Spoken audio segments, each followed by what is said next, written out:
either way, they do get amazing results, and I love what I do because I get to see amazing transformations every day. Awesome. I've noticed with me personally, things are really starting to come together for me. And I went, after breaking up on a long-term relationship, long-term for me, I went in a big long drought because I was just so beat up that it was just too painful to go into a relationship. And I noticed once I broke through that, then I would just be with any girl that would be with me. And now I'm getting in a position there's a lot more, so I enjoy being with women, but I'm not a caveman.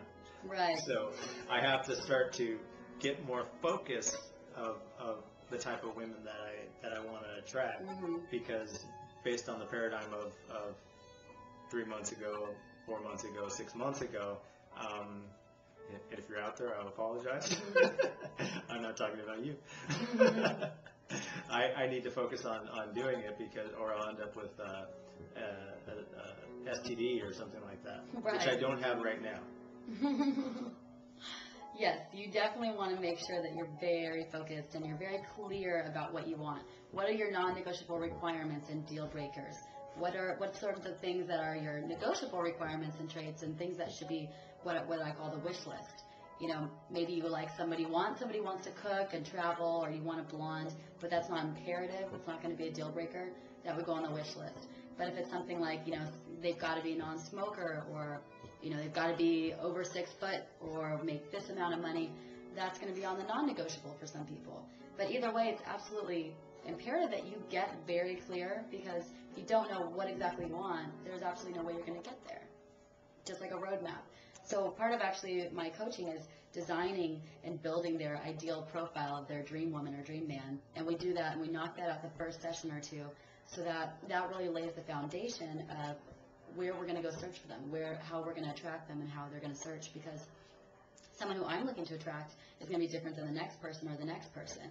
And you and somebody over there is going to be attracting a totally different type of woman, and therefore their strategy is going to be different.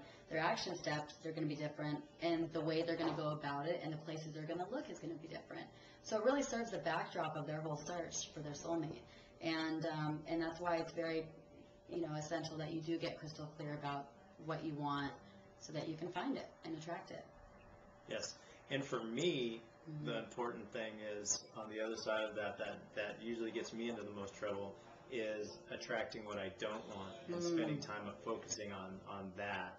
Because the way that I was raised, I was triggered for what I didn't want in many different areas of my life. Really? And I really changed that a lot in the last 3 months or so. 3 months from whenever you're watching this video.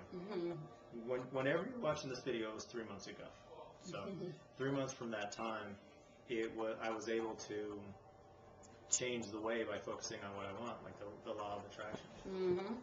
Yeah, so what were you focusing on? How were you focusing on what you didn't want? Were you worrying about it, or what was the case there? I didn't totally feel valued at some level, and I wasn't aware of it, that I could attract what I really wanted.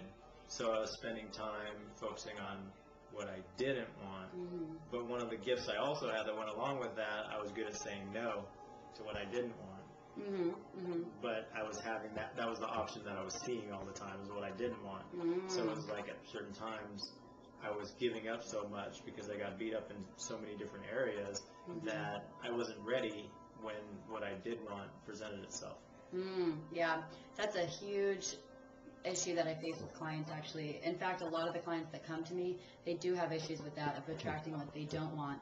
And they either aren't aware of the law of attraction or how it works, or they just, you know, they have some blockages, or that's just how they were programmed, is to focus on what they don't want. So they consistently get these loser guys, or, you know, a woman who cheats on him, or is cutthroat, somebody who treats a person bad, or just somebody who they're not looking for. But they don't realize that in a way, they're setting the universe that they are looking for this person, because they're focusing on the things that they don't want, and they're focusing on, you know, I just don't want a guy who's a smoker. I really don't want a guy who's going to cheat on me or treat me bad. But when you keep focusing on that, and they're not painting a clear picture of who they do want, then that's going to cause issues, and that's going to cause the universe to keep on giving them ones that they don't want. So I have to reprogram them to attract and to be very clear about what they do want and to focus only on that. Yeah, one of the situations that I was aware of this for a long time, but not for my situation, I would see a bunch of girls sitting together and they're like, oh, all guys cheat. And I was like, there's a guy that's 10 miles away that just stood up and is walking towards you when you said that. Mm-hmm.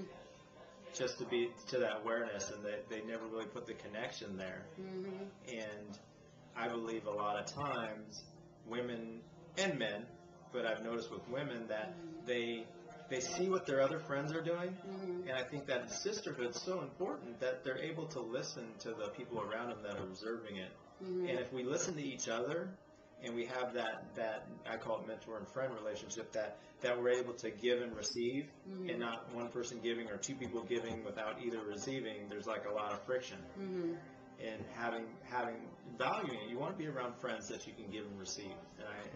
And I see the difference in my life when I am around those people. Yeah, and it really has to, your peer group also have a lot to do with your success in life and where you are.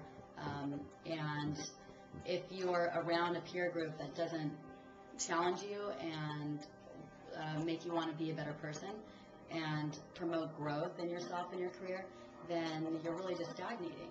And, I found that often what happens with entrepreneurs or business owners or people who have big visions and are going places, they're often around a group of friends that cause them to stifle it, or that cause them, they don't want to share their dreams and goals around them because they aren't the same, or they make fun of them.